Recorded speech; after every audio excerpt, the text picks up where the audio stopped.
Subscribe to our YouTube channel and press the bell icon to get the latest updates.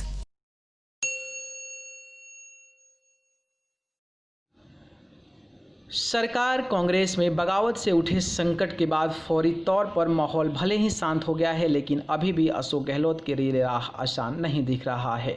Party में सामंजस्य बिठाना गहलोत की सबसे बड़ी चुनौती हो सकती है। जहां एक तरफ सचिन पायलट खेमे के बागी विधायकों को पार्टी में फिर से जगह मिलने से गहलोत खेमे के कई विधायक नाराज हैं, वहीं सीएम गहलोत ने भी भूलो माफ करो और आगे बढ़ो का संदेश देकर नाराज विधायकों को मनाने की कोशिश की है।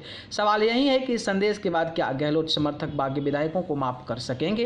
बगावत के बाद अब सीएम गहलोत के सामने बड़ी चुनौतियां हैं। जहां एक तरफ उन्हें अपने समर्थक विधायकों को मनाए रखना है, वहीं बागी विधायक भी पार्टी में खास जगह की मांग कर रहे हैं। गहलोत के लिए इस वक्त संतुलन सबसे बड़ा सवाल है, लेकिन वहीं 5 और सवाल हैं जो गहलोत के लिए किसी बड़ी चुनौती से कम नहीं है। पहला सवाल यह है कि कैसे पूरी करेंगे समर्थक विधायकों की उम्मीदें। सीएम गहलोत के लिए सबसे बड़ा सवाल यही है कि बगावत के दौर में जो समर्थक विधायक एकजुट बने रहे हैं और जिनकी वजह से गहलोत की कुर्सी बच सकी, उनकी उम्मीदों को कैसे पूरा किया जाए। जाहिर है कि इनमें से कुछ विधायक मंत्री तो कुछ अन्य पदों पर नियुक्ति के लिए गहलोत पर नजर बनाए होंगे। वहीं बागी विधायकों के लौटने से समर्थकों में यह डर भी जरूर बना होगा कि कहीं उन्हें मिलने वाले पद बागी विधायकों को ना मिल जाए। दूसरा, गहलोत कैसे बनाएंगे पार्टी में संतुलन। बगावत के बाद सचिन पायलट और उनके समर्थक विधायकों के लिए राजस्थान की राजनीति में आगे की राह मुश्किल हो सकती है। माना जा रहा है कि सचिन पायलट को संगठन में बड़ा पद देकर उन्हें राजस्थान की राजनीति से अलग किया जा सकता है। ऐसे में बड़ा सवाल खड़ा हो जाएगा कि पायलट समर्थक विधायकों का क्या होगा। इन विधायकों को गहलोत खेमे के विधायक पार्टी में कोई भी पद न देने पर विरोध करेंगे और पार्टी में जगह देना खुद गहलोत के लिए जिम्मेदारी का विषय बन जाएगा। ऐसे में गहलोत के लिए संतुलन बनाए रखना बड़ी चुनौती होने वाला है। उठ सकते हैं विरोध के स्वर। बगावत के बाद अब अगर पायलट समर्थक विधायकों को सम्मान मिलता है तो गहलोत की वो विधायक नाराज हो जाएंगे जिन्होंने एकजुट होकर गहलोत की कुर्सी बचाए रखा। जैसलमेर में गहलोत समर्थक विधायक पहले ही चेता चुके हैं कि अगर 22 लोग मिलकर दबाव बना सकते हैं तो हमारी संख्या तो बहुत ज़्यादा ही है। आलाकमान को हमारा पक्ष भी सुनना पड़ेगा। ऐसे में साफ है कि गहलोत समर्थक विधायकों की नहीं सुनी गई तो पार्टी में एक बार फिर से बड़े स्तर पर विरोध के स्वर उठ जाएंगे। गहलोत और पायलट के रिश्ते।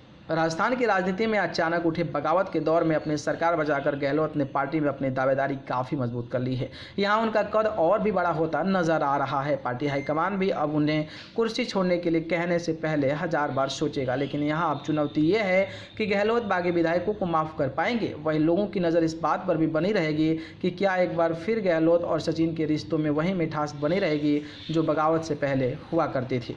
गहलोत बनेगी कांग्रेस पार्टी की राष्ट्रीय अध्यक्ष। राजस्थान की राजनीति से गहलोत की एक शर्त पर विदाई हो सकती है कि पार्टी हाईकमान उन्हें राष्ट्रीय अध्यक्ष पद पर बिठा दे। कई नेताओं की मांग है कि पार्टी 1 साल से अस्थायी अध्यक्ष के भरोसे चल रही है। ऐसे में अस्थायी अध्यक्ष होना चाहिए। चूंकि राहुल गांधी इस पद के लिए तैयार नहीं है और सोनिया गांधी की तबीयत कुछ नासाज है, ऐसे में माना जा रहा है कि पार्टी के महत्वपूर्ण पद पर अगर किसी बाहरी का आना होता तो गहलोत की पहली पसंद साबित हो सकते हैं। हालांकि इसको लेकर गहलोत कई बार मना भी कर चुके हैं और अपने मंशा में राजस्थान से बाहर जाने को नकार चुके हैं। उल्लेखनीय है कि राजस्थान में आज से विधानसभा सत्र शुरू हो रहा है। इसमें बीजेपी गहलोत सरकार के खिलाफ अविश्वास प्रस्ताव लाएगी। बीजेपी के प्रदेश अध्यक्ष सतीश पूनिया ने कहा कि सरकार कई मुद्दों पर जूझ रही है, उनके विश्वास प्रस्ताव लाने की उम्मीद है, लेकिन हम अभी भी अविश्वास प्रस्ताव लाने के लिए तैयार हैं। नेता प्रतिपक्ष गुलाब चंद कटारिया ने कहा कि पार्टी ने पूरी तैयारी रखी है। उन्होंने कहा कि सरकार 1 महीने से बाड़े में बंद है। प्रदेश में केंद्र सरकार की योजनाओं की अनदेखी की जा रही है। यह सरकार विरोधाभास की सरकार है। न्यूज़ रूम से न्यूज़ लाइव रूम से Subscribe to our YouTube channel and press the bell icon to get the latest updates.